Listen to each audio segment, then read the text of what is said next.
जिनके गुणों के गान में बेबर्धमान महान दिन विचरे हमारे ध्यान में। सिद्ध चक्र महामंडल विधान चल रहा है और अभी अभी आप जो यात्रा से विराम लिया है बीच में, तो आपको याद होगा कहाँ लिया है। तीर्थंकरों को चढ़ाया था ना, तीर्थंकर को अंतिम अर्घ किसको चढ़ाया था? हैं? तीर्थंकर नाम कर्म को।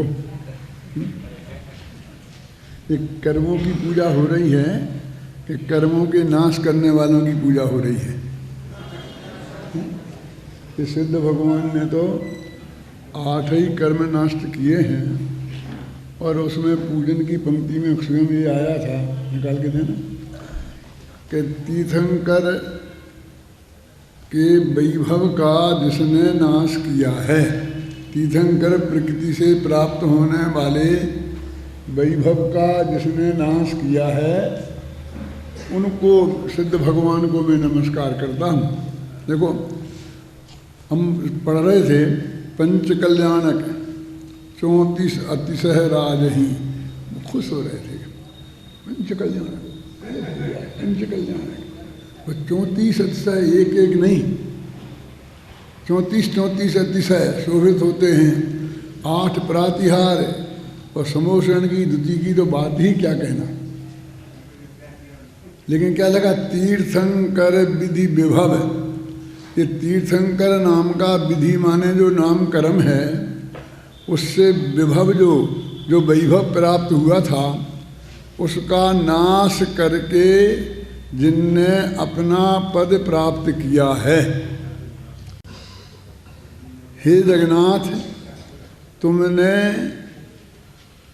उसका नाश किया है। अब इसमें तो नीचे की पंक्ति में क्या लिखा, मैं पूरा कहना नहीं चाहता हूँ। ये लिखा है, हे जगन्नाथ, तुमने वह वह पाप जलाया है। क्या लिखा है? अघ माने क्या होता है तो आप जानते ही हैं। उसको जलाने के लिए मैं तुम्हारा ध्यान करता हूँ। अब अघ माने पाप होता है तो आपने सुना ही होगा, लेकिन घा माने होता है आत्मा, जानते हैं आप। का माने पृथ्वी, खा माने आकाश, गा माने जिनवाणी और घा माने आत्मा। ये एक अक्षर के लिए हैं। तो आत्मा का जहाँ आश्रय नहीं हो उसका नाम है अघ। जहाँ आत्मा का आश्रय हो उसका नाम है धर्म, और उससे मुक्ति की प्राप्ति होती है। और जहाँ आत्मा का आश्रय छोड़ा तो तुम कहाँ गए, इससे कोई फर्क नहीं पड़ता। हमारे बुंदेलखंड में कहावत है कि घर से गई तो गई, बेड़े गई चाहे हारेगी। शायद आप उसका अर्थ समझ गए होंगे ना, विद्यार्थी तो समझ गए बहुत, उधर के जो हैं, कि गाय हमारी गुम गई, घर से गई, मिली नहीं बहुत दिनों से। तो किसी ने कहा कि वो बेड़े में थी, किसी ने कहा जंगल में देखी थी, किसी ने कहा हमने उसे कि शेर खा गया, कोई ऐसा हो गया वैसा हो गया। तो वो कहता है कि हमारे यहाँ से तो गई, बस हम इतना जानते हैं, वो बेड़े में गई, कि जंगल में गई, कि शेर खा गया, कि कौन खा गया। ये आदमी भी ऐसे है ना, जो मार के खा जाए। अब शेर की क्या जरूरत है?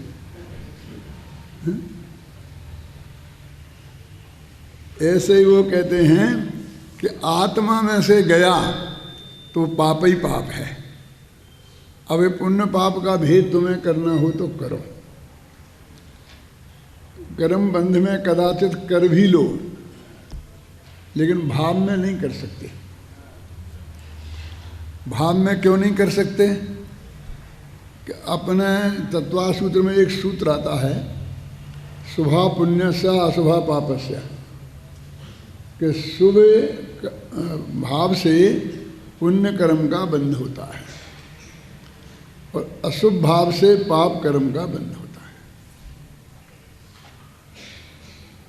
तो आचार्य देव ने एक प्रश्न खड़ा किया, ये क्या बात लिखी, ये तो सही नहीं है। क्या सही नहीं है जित प्रसाद जी? कि शुभ भाव से पुण्य कर्म का बंध होता है और अशुभ भाव से पाप कर्म का बंध होता है। इतना तो रख दो कम से कम, होता तो बंध ही है। लेकिन वो कहते हैं कि जब वो शुभ भाव आप कर रहे हो ना, तो उस वक्त अघातिया कर्मों में तो पुण्य बनता होगा कदाचित, लेकिन घातिया कर्म उस वक्त बनते ही बनते हैं। एक आयु कर्म को छोड़कर 7 कर्म तो निरंतर बनते रहते हैं ना। ज्ञानावरणी, दर्शनावरणी, मोहिनी, अंतराय, इन कर्मों का बंध तो होता ही रहता है। और वो कौन से भावों से होता है? उस समय जब आपके शुभ भाव हैं। तो ये 4 घातिया कर्म पाप हैं कि पुण्य हैं?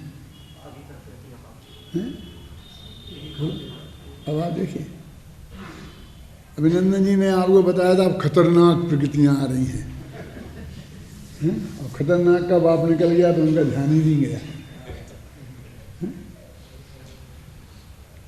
यदि सम्यक दर्शन की प्राप्ति नहीं हुई है तो इस समय भी जिन्हें नहीं हुई है उन्हें मिथ्यात्व का भी बंध हो रहा है, अनंतानुबंधी का भी बंध हो रहा है, और उनमें आपके वो ही शुभ भाव निमित्त बन रहे हैं।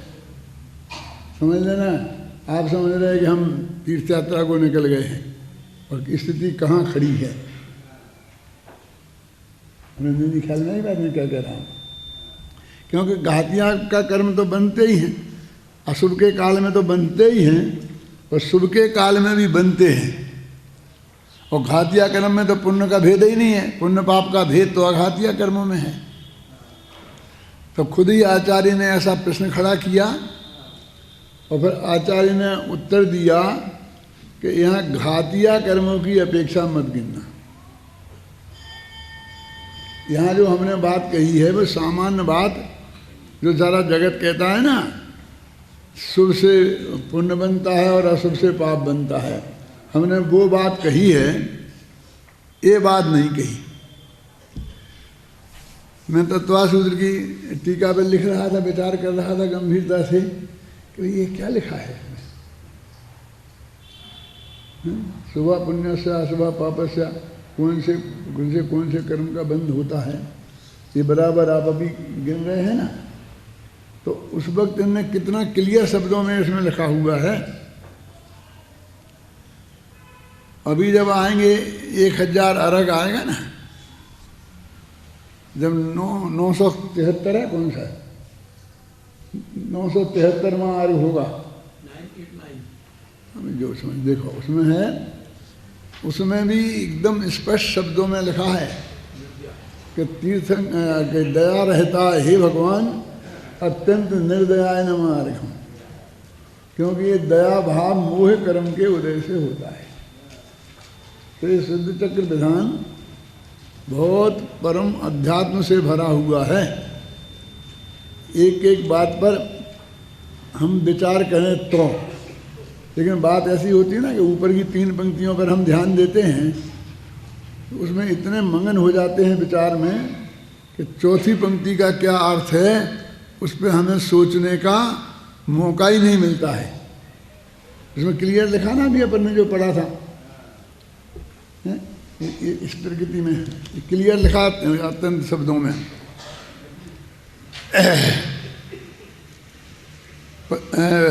जब हम इसमें ही मगन हो जाते हैं, पंच कल्याण 34 अतिशय राजही प्रातिहार 8 समो स्वर्ण दुति छाजही। अब बस तीर्थंकर विधि विभव नाश निज पदल, इसको भूल जाते हैं कि क्या कह रहे हैं। वो 2 में ही हम तीर्थंकर अष्ट प्रातिहार 34 अतिशय गजब हो गया, 34 अतिशय। क्यों अतिशय जानते किसे बोलते हैं? जो स्वभाव के विरुद्ध हो उसे अतिशय बोलते हैं। क्या क्या कह रहे हैं आप? हाँ अग्नि जलाती है ना, तो अतिशय है कोई? इसमें क्या अतिशय है? अग्नि से आदमी जलता है तो क्या अतिशय है? नहीं जले तो अतिशय है। तो बोले स्वभाव के विरुद्ध हो, अग्नि अपना स्वभाव छोड़ दे तो आपको अतिशय लगता है। बेचारी अग्नि ने रोजाना हजारों जगह, लाखों लाखों जगह जलाने का काम किया तो कोई उसकी बात नहीं करते हैं। और बस सीता का अग्नि का जल कर दिया, अग्नि का जल कर दिया। एक दफे नहीं जलाया तो क्या बड़ी गलती हो गई उससे, तुम्हारे लिए अतिशय हो गया। वो तो गलती हुई जिंदगी में एक बार, यदि वो अग्नि वही गलती निरंतर दोहराने लगे तो कल से आपको कच्ची रोटी खानी पड़ेगी और गरम गरम चाय भी पीने को नहीं मिलेगी, क्योंकि अग्नि ने जलाने का काम बंद कर दिया है? अपनी गर्माश को छोड़ दिया। क्यों? आत्मा ने क्या किया? अपना जो स्वभाव था ज्ञानानंद स्वभाव, उसको छोड़ दिया और अनंत दुखी हो गया। तो स्वभाव को छोड़ना कोई अच्छी बात है? स्वभाव को छोड़ना अच्छी बात नहीं है, लेकिन हमको पता नहीं। अग्नि जलाती, अग्नि जलाती, अग्नि जलाती, कि किसने कहा कि अग्नि जलाती है? अग्नि जलने वालों को जलाती है, ईंधन को जलाती है। बहुत सी चीजें ऐसी हैं कि जो जिनको नहीं जलाती है अग्नि, वही जैसे कि अभ्रक। यदि अभ्रक समझते हैं ना, आपके यहाँ राजस्थान में बहुत पैदा होता है, घोड़ल आपका अभ्रक, उससे रेल का इंजन बनता है। यदि वो भी जलता होता तो इंजन पिघल के अग्नि बाहर आ जाती, इंजन पिघल जाता है। क्यों? फिर आपकी रेलगाड़ी नहीं चलती। और भी आप देख लो, अग्नि बहुत सी चीज़ों को नहीं जलाती है। और वो एक दफ़े प्रहलाद का क्या हो गया? होलिका जल गई, होलिका जल गई, और आज तक हम होली को जलाते आ रहे हैं, कोई जलाते आ रहे हैं। लेकिन रोजाना होलिका नहीं जलती है, उसको नहीं देखते आप। आप जो कंडा है, कोयला है, उसकी अग्नि को जलाते हैं ना, तो उसी में से उस राख नाम के परमाणु उस जलती हुई अग्नि में से बिना जले निकले आते हैं। नहीं जलते हैं वो लोग। उन्हीं के साथ थी ना वो। पहला तो होलिका की गोद में बैठा था ना, वे जो परमाणु जले नहीं हैं, वे उसी ईंधन के साथ थे, अंदर लिपटे हुए, लकड़ी में, कंडे में, जिसमें भी थे ना, ईंधन में थे ना उसमें, और वे नहीं जले। जिनका जलने का स्वभाव है वो जलते हैं। डबल स्वभाव चाहिए, अग्नि को जलाने का और ईंधन को जलने का। ये दोनों स्वभाव मिलेंगे तो वो काम होता है। जिसमें जलने का स्वभाव नहीं है वो नहीं जलता है।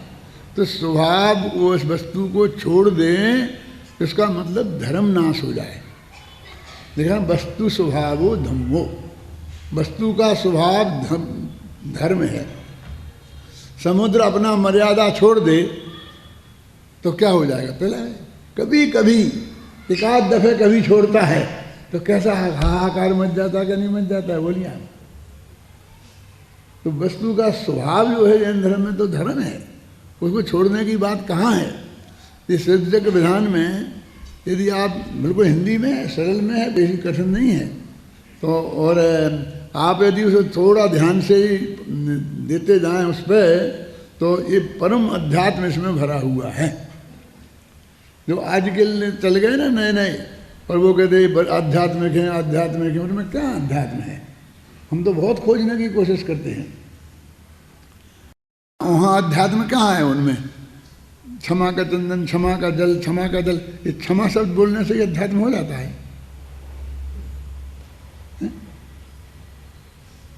क्या क्या है? देखिए, अब आपके इसमें पढ़ रहे थे ना, उभय द्रव्य संयोग।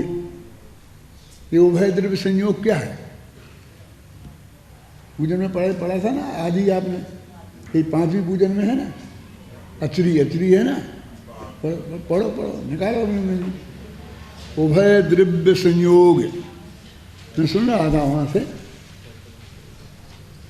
ये उभय द्रव्य संयोग क्या है? पढ़ो उसे, देखो कितना अध्यात्म भरा है उसमें।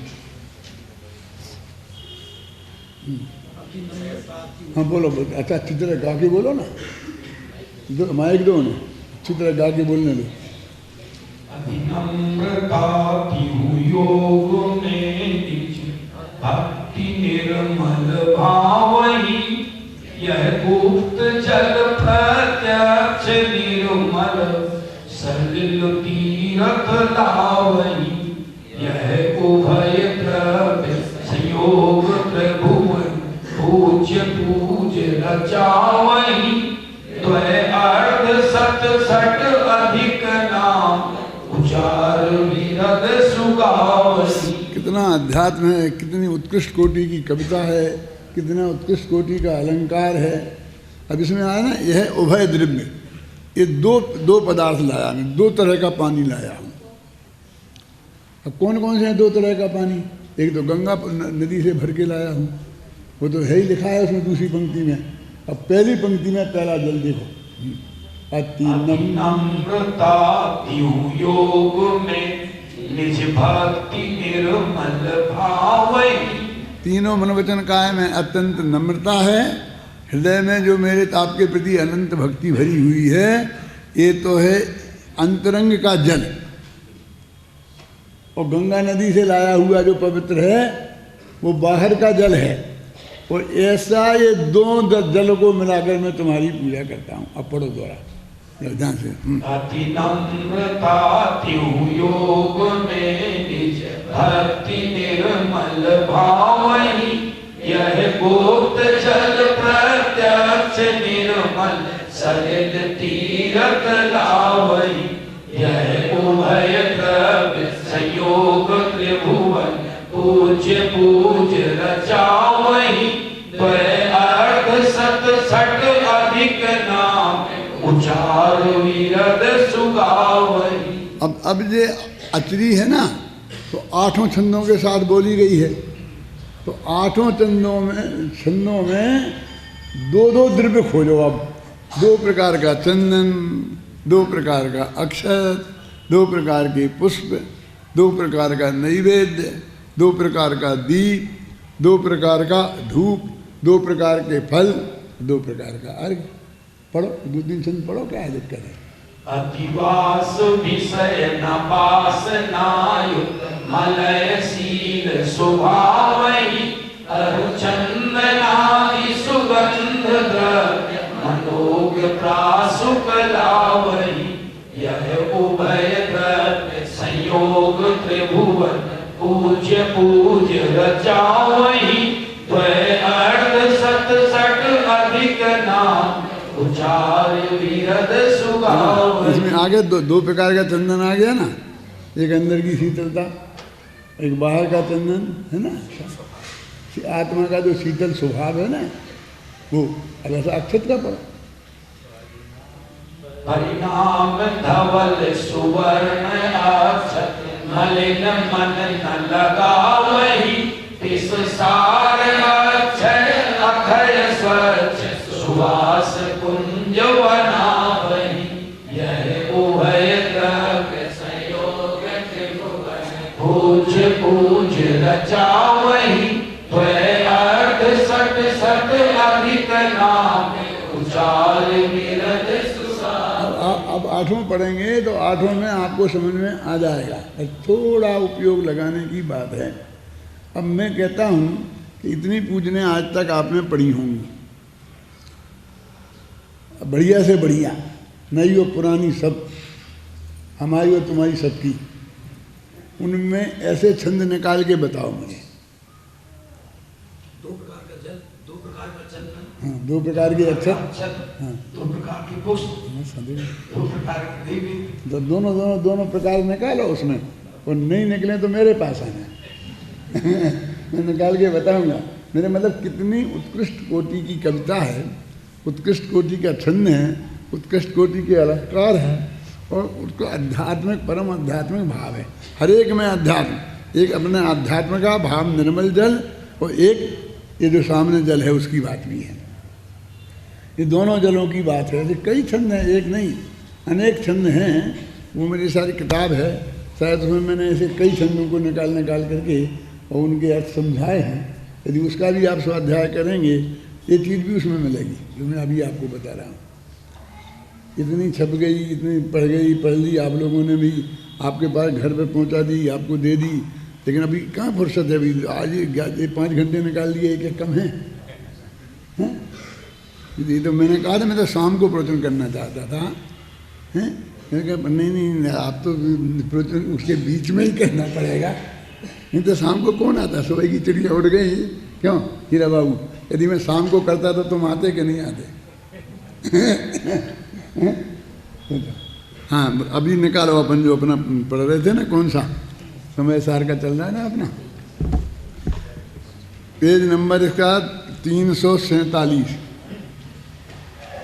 346, 47 जो है ना आपके हाथ में।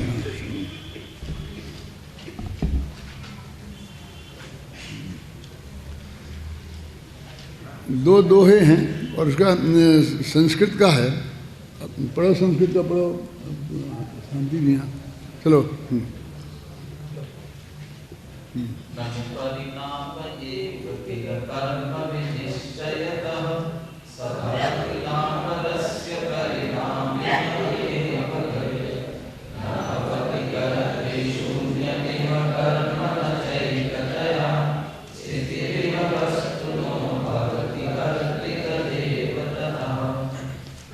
अरे कभी होता नहीं करता के बिन कर, निश्चय से परिणाम ही परिणामी का कर, सदा बदलता ही रहे यह परिणामी ग्रह, एक रूप रहती नहीं वस्तु की कितनी।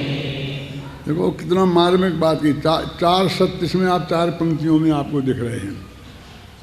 एक तो कभी भी कर्ता के बिना कर्म नहीं होता।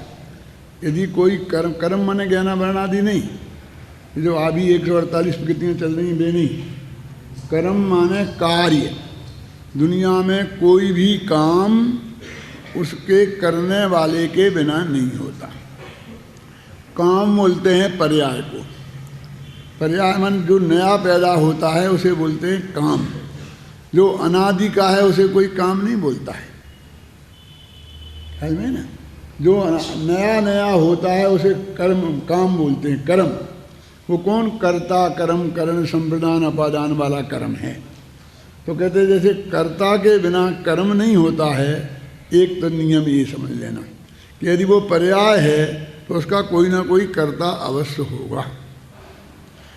ये जो ईश्वरवादी हैं वो ईश्वर को जगत का कर्ता सिद्ध करते हैं, उनका भी सबसे बड़ा हेतु यही है कि ये जगत एक कार्य है तो उसका कर्ता अवश्य होना चाहिए। ये इसी नियम के अंतर्गत, ये नियम अपन जैनी भी मानते हैं। देखो लिखा ना इसमें कि ननु परिणाम एव किल कर्म विनिश्चयता, कि परिणाम को ही कर्म कहते हैं और वो परिणामी के बिना नहीं होता। ख्याल में जो कर्ता खुद ही है तो कहते हैं कि वो जो कर्म है वो कर्ता के बिना नहीं होता, यानी उसका कर्ता होता ही है। और कहाँ होता है? तो वो कहते हैं कि जहाँ वो पैदा हुआ वहीं करता है। जिसमें वो पैदा हुआ वो ही उसका करता है। इसलिए कर्ता को कहीं खोजने जाना जरूरत नहीं है। गाय का एक बछड़ा पैदा होता है, अब वो बिल्कुल ना समझ हो, कितना ही ना समझ हो, लेकिन भूख तो सबको लगती है, ना समझों को भी लगती है और समझदारों को भी लगती है। उसे भी बहुत जोर की भूख लगी पैदा होते ही। माँ के पेट में था तो माँ से उसे पोषण मिल जाता था, भोजन की व्यवस्था उसकी हो जाती थी। अब तो वो संबंध कट गया तो उसके भोजन की व्यवस्था क्या है? एक समस्या है ना, जिसे वो खुद को उसे हल करनी है। लेकिन और कुछ ना समझता हो, लेकिन इतनी समझ लेके वो पैदा हुआ है कि मेरे भोजन की व्यवस्था यहीं कहीं आसपास है। है व्यवस्था। तुम्हें भरोसा हो चाहे नहीं हो, ईश्वरवादी कहते हैं ना कि हाथी को मन भर और चींटी को कण भर की व्यवस्था वो करता है। भूखा कोई नहीं सोएगा, जिसे भगवान ने पेट दिया है उसे वो अन्न भी देता है, कहते कि नहीं कहते। तो वो मानता है कि मेरी व्यवस्था यहाँ पर पहले से ही है। लेकिन एक समस्या है कि मेरे मुख में दांत नहीं है, क्या करूं? दांत नहीं है तो उसे ये भी पक्का भरोसा है, कोई चिंता की बात नहीं है, ऐसी व्यवस्था है कि जिसमें दांतों की जरूरत नहीं है। लेकिन आजकल इन्फेक्शन का डर बहुत है। तो कहते हैं कि नहीं नहीं, ऐसी व्यवस्था है बहुत बढ़िया पैकिंग में कि जिसमें इन्फेक्शन होने का रंच मात्र भी डर नहीं है। ख्याल में आई ना, ऐसी व्यवस्था है, उसे इतना ज्ञान है कि जिसमें कोई खतरा नहीं है, ऐसी व्यवस्था उसे है। और वो कहाँ है वो जानता है। लेकिन एक दिक्कत है जिसकी समस्या आपको हल करना है, और वो दिक्कत क्या है कि वो अपनी माँ को पहचानता नहीं है। उसने कभी तक देखा नहीं आज तक। किसी गाय के स्तनों में ही वो दूध की व्यवस्था है कि नहीं, इतना उसे पता है, लेकिन उसने माँ को देखा नहीं है कभी। और वहाँ जहाँ वो पैदा हुआ वहाँ गायों का एक झुंड था, 8-10 गायें एक साथ एक वृक्ष के नीचे भयंकर गर्मी में छाया में खड़ी थी। अब इसलिए वो ये नहीं जानता है कि इनमें से कौन सी वो गाय है जो मेरी माँ है और जहाँ मेरे लिए दूध की व्यवस्था है। इतना सा अज्ञान उसे है। और हम लोग समझदार लोग कोशिश करते हैं कि उस बछड़े को पकड़कर गाय के स्तनों से लगाने की। जो बछड़ा भी विरोध करता है और उसकी माँ भी विरोध करती है, वो कहते तुम्हारे सहयोग की हमें जरूरत नहीं है, क्योंकि परिणाम परिणामी का ही होता है। वो मेरी सारी व्यवस्था का ज्ञान मुझे है और वो व्यवस्था मैं ही करूँगा, है ना।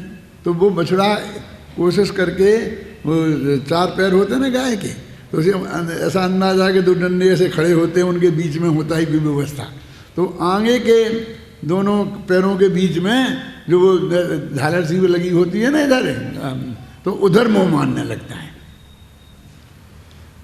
हम समझदार लोग कहते नहीं नहीं नहीं, इसको यहाँ से हटा के पीछे ले जाएं।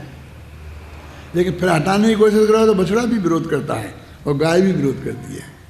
गाय शांत खड़ी है, वो समझती है पहुंच जाएगा अपनी जगह, इतना ज्ञान इसको है। थोड़ी ठोकर खाएगा, है ना।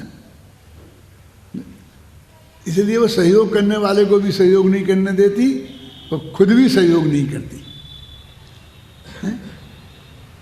अब वो नहीं पहचानता है कि इनमें मेरी माँ कौन है।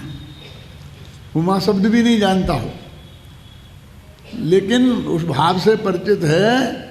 और जो उसके गंदे शरीर को अपनी जबान से उस वक्त चाटने लगती है, पर वो समझ लेता है, भेद विज्ञान कर लेता है कि ये बाकी की मेरी माँ नहीं है, ये मेरी माँ है। इतने गंदे शरीर को अपनी जबान से कौन चाटे। हाथ से छूना लोग पसंद नहीं करते, और उसे स्नान कराने के लिए कौन सी दाई आने वाली है? और वो माँ बेचारी चाट चाट कर उसकी सारी गंदगी साफ करेगी। उससे वो समझ लेता है कि ये मेरी माँ है, और उसके जगह पर वो अपना दूध को खोज लेता है। तो अरे कभी होता नहीं कर्ता के बिन कर्म, और निश्चय से परिणाम ही परिणामी का कर्म। जिसका वो कर्म है, जिसका वो कार्य है, वही उसका करता है। 2 बातें हो गई। अब सदा बदलता ही रहे यह परिणामी द्रव्य। ये द्रव्य है, परिणमशील द्रव्य है, वो 1 मिनट भी बदले बिना नहीं रहता। कि तुम कहता मैं नहीं करूँगा, मैं नहीं बदलूँगा तो ये बदलेगा कैसे? मैं नहीं बदलूँगा तो ये बदलेगा कैसे? देखिए, तो ये यहाँ ये जो लकड़ी है का खंबा है, तो इसे बदल रहा है कि नहीं बदल रहा? ये बदलने के तुम्हारे कौन से सहयोग की जरूरत है? ये साल भर बाद इसका रंग फीका हो जाएगा, तो एक दिन में हुआ है क्यों कि एक एक क्षण में फीका हुआ है। जब से हम रंग के से हमने तैयार किया, उससे प्रति समय ये फीकेपन की तरफ दौड़ रहा है। कौन कर रहा है ऐसे? बिना थके प्रति समय प्रत्येक परमाणु प्रत्येक द्रव्य निरंतर बदल रहा। तीन सत्य हो गए परम। कर्ता के बिना कर्म नहीं होता, परिणाम ही कर्म का कर्ता होता है, और वस्तु की स्थिति सदा बदलती रहती है। और चौथा कि वस्तु की स्थिति सदा एक सी नहीं होती। ये चार महासत्य इस कलश में हैं। और स्वामी जी ने, कांजी स्वामी ने ये 5 सत्य निकाले इन चार में के साथ में। देखो अगले पेज पर 344 है ना, मिल गया इसमें 5 पॉइंट हैं। ये कांजी स्वामी का कोटेशन है। देखो इस कलश में 5 सिद्धांत गुथे हुए हैं। वस्तुतः परिणाम ही निश्चय से कर्म है। पहला तो ये कि कर्म कहते किसे हैं, कार्य कहते किसे हैं, कि प्रत्येक द्रव्य का जो परिणाम है वो कर्म कार्य है। और वो परिणाम प्रति समय हर एक द्रव्य में हो ही रहा है, प्रत्येक द्रव्य का, प्रत्येक गुण का। तो काम की कोई कमी है? देखा ना, पहला सत्य क्या है? परिणाम ही निश्चय से कर्म है, और परिणाम निरंतर हो रहा है। दूसरा, परिणाम अपने आश्रयभूत परिणामी का ही होता है, अन्य का नहीं। उसका स्वामी और कोई नहीं होगा, उसका कर्ता कोई नहीं होगा, उसका भोक्ता कोई नहीं होगा। अरे वो परिणाम ही वो द्रव्य है, परिणाम द्रव्य का अंश ही है, अंश का द्रव्य ही है। दूसरा महासत्य। तीसरा, कर्म कर्ता के बिना नहीं होता। माने कर्म है तो कर्ता उसके साथ है ही है। और वस्तु की सदा एक रूप स्थिति नहीं रहती, वो निरंतर बदलती रहती है, निरंतर बदलती रहती है। वस्तु स्वयं ही अपने परिणाम रूप कर्म की करता है, यह निश्चय का सिद्धांत है। ये 5 महासिद्धांत उन्होंने यहाँ निकाले कि तुम्हें कुछ करने की जरूरत नहीं है, उसका कर्ता मौजूद है, वो कर्म निरंतर होता रहेगा। हर जगह द्रव्य में, हर पर्याय में काम निरंतर होते रहते हैं। तुम्हें रंच मात्र की कोई ज़रूरत नहीं है। यदि कुछ ज़रूरत है तो ये जानने की ज़रूरत है, क्योंकि तुम्हारा ज्ञान स्वभाव है, तुम्हारा स्वभाव जानने का है, करने का। और पर में तो तुम्हें कुछ करना ही नहीं है, क्योंकि उसका बराबर इंतजाम है। हमारे कहावत है कि माते के बहुएं बहुत हैं। तुम्हें बेटे पीछे तो एक ही है ना, बहुएं बहुत हैं क्या मतलब होता है? बेटे बहुत हैं तो बहुएं बहुत हैं। तो जितने काम हैं उतने करता है, जितने करता है उससे अनंत गुणे काम है, क्योंकि प्रति समय एक काम होगा ना, और वही करता उसे प्रति समय करेगा। तुम्हारी कहाँ जरूरत है बीच में? कौन सी गाड़ी कहाँ रुक रही है? हम क्या समझ रहे हैं कि जैसे सारा काम इसके पीछे रुका हुआ है ना? सारा काम किसी एक व्यक्ति के पीछे रुका हुआ है। आज तक तो दुनिया का कोई काम किसी के पीछे रुका नहीं है। सब आए और चले गए, आए और चले गए, आए और चले गए, और काम तो कहीं रुकता ही नहीं है।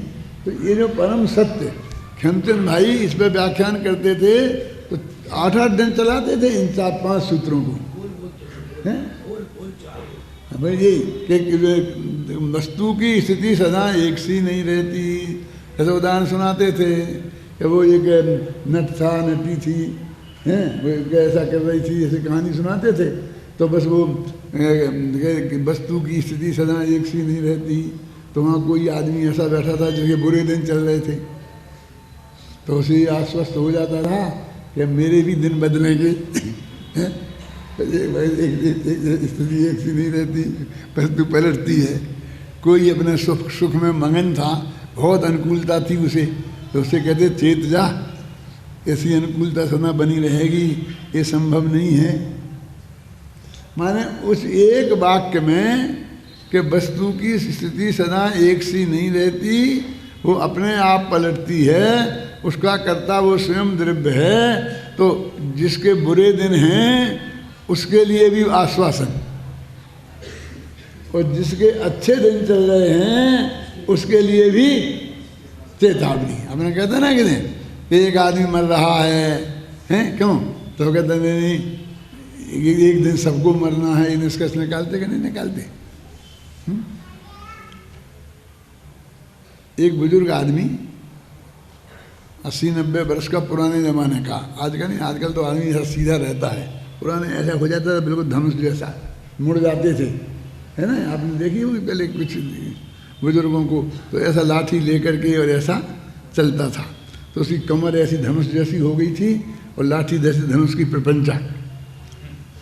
धीरे धीरे धीरे धीरे जा रहा था, तो कुछ लड़के जा रहे थे सड़क पर, तो उन्हें मजाक सुनी। बोले दादाजी एक प्रश्न है कि क्या? कि ये धनुष्मान कहाँ से खरीदा, कितने में खरीदा, कहाँ मिलता है और कितने में मिलता है? कौन सा धनुष्मान? जो तुम्हारी टेढ़ी कमर और सीधा डंडा, डंडा तो सीधा और कमर टेढ़ी, तो धनुष्मान बन गया ना। तो बोले बेटा चिंता मत करो, एक तो तुम्हें ये दिन आएंगे नहीं, और यदि आ गए तो अपने आप मिल जाएगा, कहीं खरीदना नहीं पड़ेगा, समझ गए ना? तो उसको भी एक आश्वासन है ना, वो उपदेश भी है। किसी का बुरा दिन देख के हंसो मत, कहते नहीं अपन, क्यों? कि हमारे भी आ सकते हैं, और अच्छे दिन देख करके फूले नहीं समाओ, कि उन दिनों को बदलते देर नहीं लगेगी। कभी नाव गाड़ी पर और कभी गाड़ी नाव पर, ऐसा अपन लोक में उपदेश देते हैं ना। तो वो सारा उपदेश इन 5 सिद्धांतों में भरा पड़ा है, जो अपन ने भी गाथाएं कितनी थी, 7-8 गाथाएं एक साथ पढ़ी थी ना, जिसमें कर्ता कर्म करण ये सब लिखा था, हैं कि वो इन सबको ज्ञाता दृष्टा है, कर्ता धर्ता नहीं है। कुछ है तो प्रत्येक द्रव्य स्वयं में है, स्वयं ही कर्ता, स्वयं ही कर्म, स्वयं ही करण, स्वयं ही संप्रदान, स्वयं ही अपादान, स्वयं ही अधिकरण, सब अपने अपने अंदर ही है प्रत्येक का। प्रत्येक अनंत जो द्रव्य हैं, उन सब द्रव्यों के बीच में अत्यंता भाव की वज्र की दीवार है। उसकी सुरक्षा की इतनी पक्की व्यवस्था है कि किसी दूसरे द्रव्य का उसमें रंच मात्र हस्तक्षेप चल नहीं सकता। ये रंच मात्र भी अत्यंत निर्भय, क्योंकि किसी से कुछ भी डरने की रंच मात्र भी जरूरत नहीं है। क्यों नहीं, मैं तो डरता तो नहीं हूँ, लेकिन कोई डर रहा हो तो उसकी रक्षा करने के लिए मैं तैयार हूँ। समझे? तो कहते हैं कि तुम उसकी रक्षा भी नहीं कर सकते। उसकी वज्र के दीवार के अंदर ना तो रक्षा करने वाला प्रवेश कर सकता है, और ना उसे का बुरा करने की चाहने वाला भी प्रवेश कर सकता है। प्रत्येक द्रव्य के अंतर में अत्यंत अभाव की वज्र की दीवार है। ये परम सत्य है कि आज तक किसी ने, अनंत तीर्थंकर हो गए, मैं उनके विरुद्ध बोल रहा हूँ समझ लेना, किसी ने किसी का रंच मात्र भी भला किया नहीं है, कर ही नहीं सकता। और आज तक किसी ने किसी का रंच मात्र भी बुरा किया नहीं है, कर ही नहीं सकता। तो ये जो, क्योंकि ये ऐसी मान्यता कि कोई मेरा भला कर देगा, एक गुलामी पैदा करती है,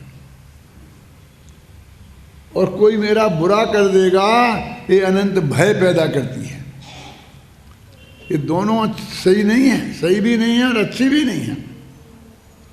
जहाँ में जरा सी आशा लगी कि ये आदमी कभी मेरे काम आएगा, बस जिंदगी भर की गुलामी, ख्याल नहीं ना, और वह काम आए चाहे काम पड़े चाहे नहीं पड़े। मान लो कोई आदमी ने किसी आदमी को कोई सहयोग दिया, देखा कि इसने, इसकी लड़की की शादी थी तो इसने 1 लाख रुपया उसे गुपचुप दे दिया, किसी को पता ही नहीं चला और बिल्कुल गुपचुप दे दिया।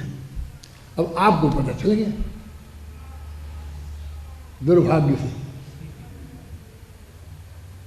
दुर्भाग्य से क्यों कह रहे, सौभाग्य से कहो ना, क्योंकि आपके भी एक बच्ची पैदा हुई अभी परसों ही आया समाचार अस्पताल से।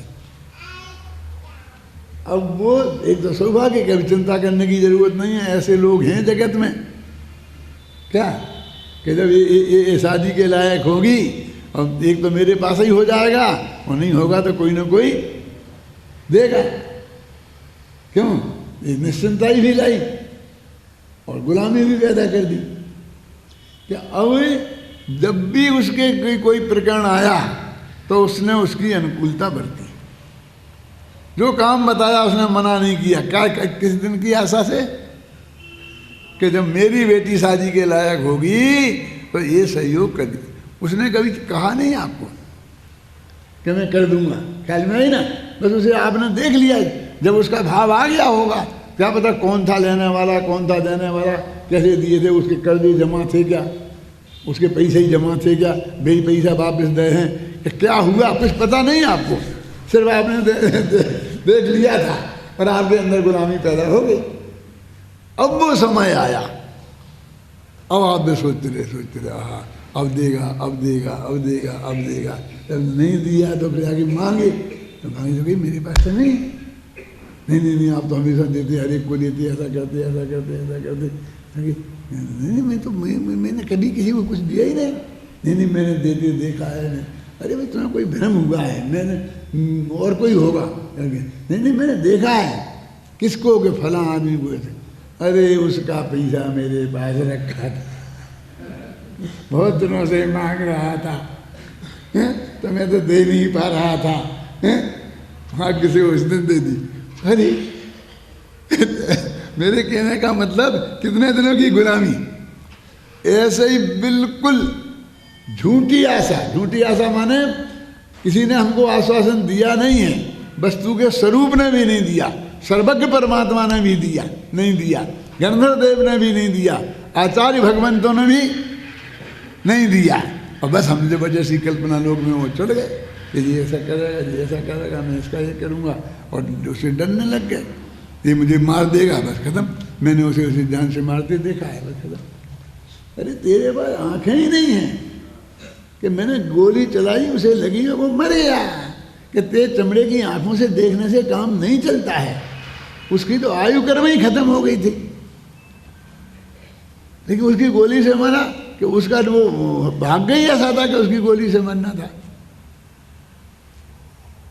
क्या मेरा मतलब समझे ना, उसने कुछ नहीं किया और जबरदस्ती तूने भय पैदा कर लिया, जबरदस्ती आकर्षण पैदा कर लिया।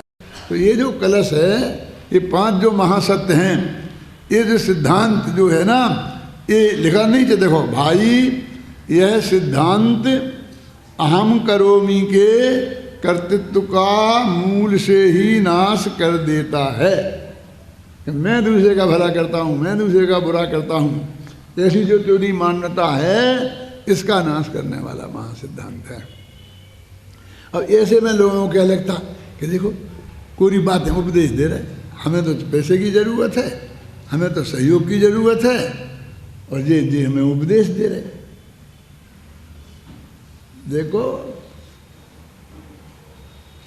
एक द्रव्य दूसरे द्रव्य का यदि कहीं कुछ उपकारक कोई है, कहीं जबरदस्ती थोपना हो तो वो सिर्फ देशना ही लब्धि है।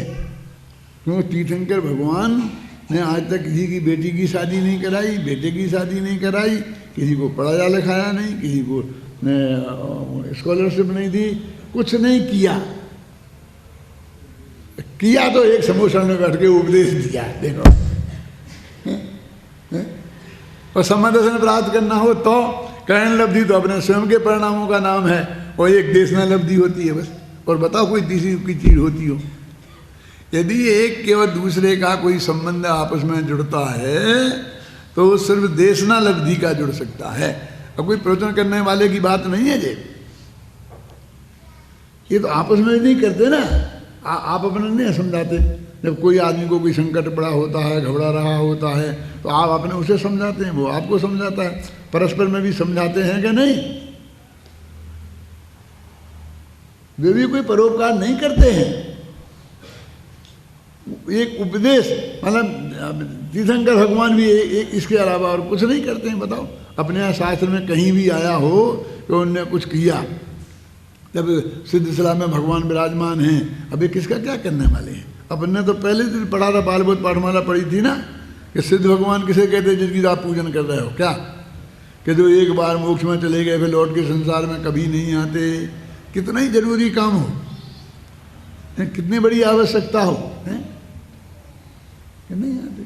कारण किसे नहीं आते कि नहीं आते? ये सिद्ध भगवान का स्वरूप आपने पहला दिन का पाठ पढ़ा बालबोध पाठमाला की, तो उसमें पढ़ लिया और आज तक समझ में नहीं आता क्या बात है। ऐसा लगता है जैसे पूजा पूजा माने वो क्या बोलते थे, आप नेताओं को देते हैं ना स्मरण पत्र, क्या बोलते हैं, मेमोरेंडम, मांगे रखी जाती जिसमें, तो भगवान के साथ जैसे मांगे रखने का की तरीका का नाम है पूजा। विधान माने मांगों का पुलंदा, 400 पेज में मांगे रखो। क्या जो हमने पूजा का ये स्वरूप समझ रखा है, ये बिल्कुल सही नहीं है। वस्तु का स्वरूप सिद्ध भगवान जो अरहंत अवस्था में थे, उनने यही बताया था। अब वे वो बताते भी नहीं हैं। क्यों? कितना बताएं? उन्हें बताने की निरर्थकता भी उनकी समझ में आ गई। बताऊं कितनी? समझाने वाले तीर्थंकर से अच्छे तो कोई नहीं होते ना दूसरे, है ना?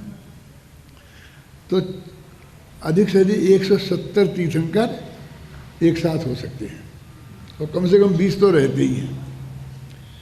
तो 170 तीर्थंकर जब होते होंगे और रोजीना दिव्य ध्वनि खिल रही 170 जगह, ख्याल में है ना? तो उससे 6 महीना और 8 समय में 609 जीव मोक्ष चले जाते होंगे, हैं? क्यों? और जब सबसे कम रह जाते हैं 20, तो 607 जाते होंगे। नियम 6 महीने में 8 समय में 608 जीव जाएंगे, और उतने कोई फर्क नहीं पड़ता।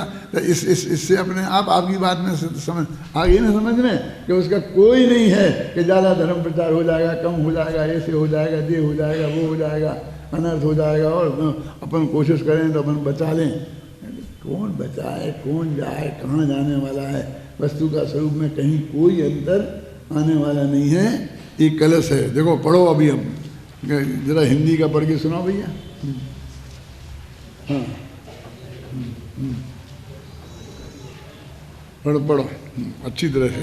कभी होता नहीं कर्ता के मिटकर, निश्चय से परिणाम ही परिणामी का कर, सदा बदलनारी रहे यह परिणामी ग्रह, एक रूप रहती नहीं वस्तु की इस बार मनोकार महामंत्र जैसा है कि ये वस्तु की स्थिति हमेशा एक सी नहीं रहती है, अपने आप बदलती है। किसी के बदलने से बदलती नहीं, किसी के इच्छानुसार बदलती नहीं। हम सुबह सूरज उगता है, शाम को सूरज डूबता है। कोई सूरज उगे सुबह और खूब खुशियाँ मनाया, खुश खुश खुश हो जाए, मना ले जितनी मनानी है, शाम को उतना ही रोना पड़ेगा बेटा, क्योंकि वो शाम को अपने समय पे अस्त होने वाला है। रो जितना रोना हो रो, तेरे रोने से वो रंज मात रुकने वाला नहीं है। तेरी खुशियों की देख करके वो कभी उगने वाला नहीं है।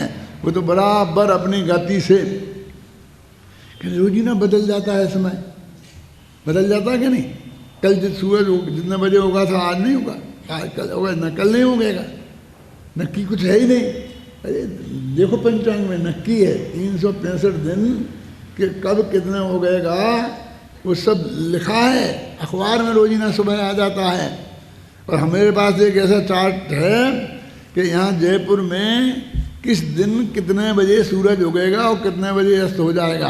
भाई इस टेबल पे ऐसा लगा है, इतना सा, इतने से चार्ट में अनंत अनादिकाल से अनंत काल तक का सूरज के उगने का समय और अस्त होने का समय लिखा है। बोलो वो नक्की नहीं हो तो कैसे हो सकता है?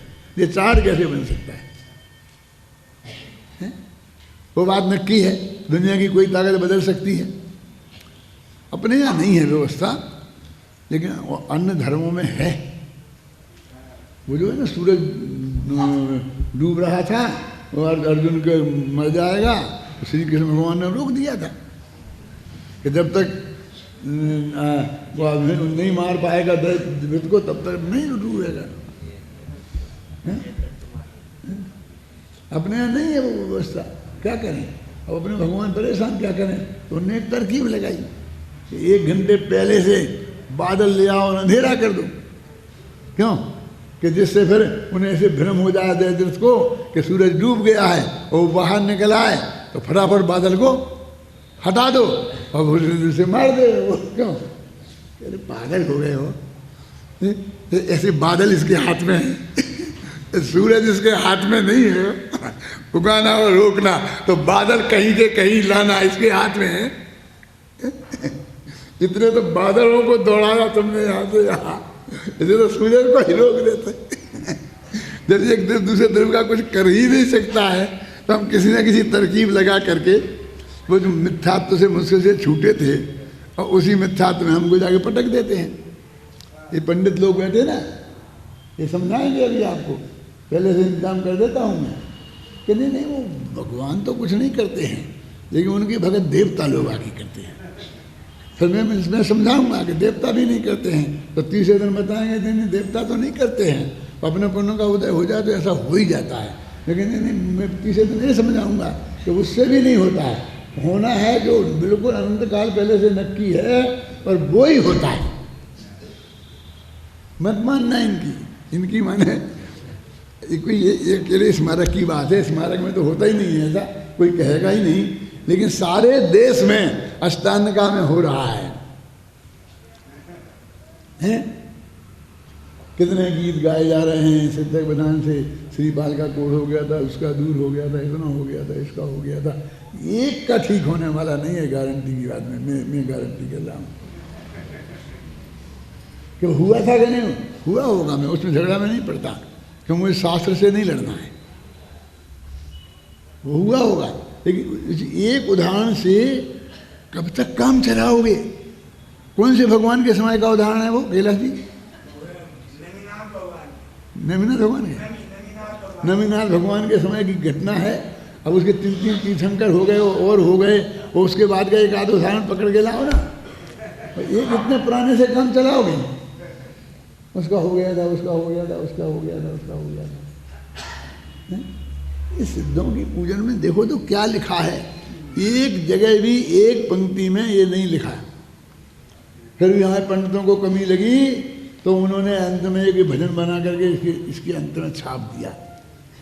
संत बेचारे संत कवि के माथे पर मर दिया है कि उसका ये हुआ, उसका ये हुआ। इसमें से निकाल के बताना कोई कि नैना सुंदरी ने ऐसा किया था और श्रीपाल ने ऐसा किया था, उसका ऐसा हो गया था। एक आध छंद में निकले तो बताना, एक आध जयमाला में है हो तो बताना।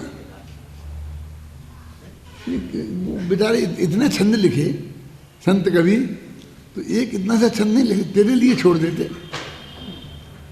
कि तू लिख दे। क्यों? ये वस्तु का स्वरूप है, जैन दर्शन है असली।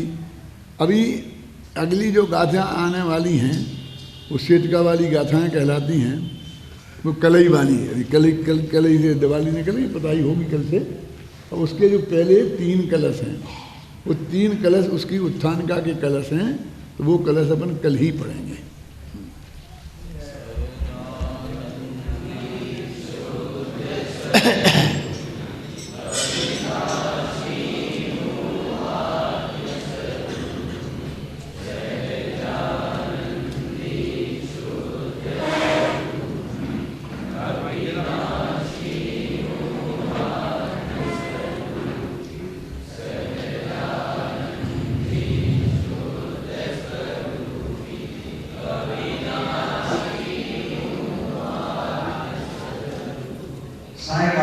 ही कार्यक्रम यथावत करेंगे 6:30 बजे से 7:15 बजे तक। शास्त्री द्वितीय और तृतीय और सिग्नेचर के विषय की कक्षाएं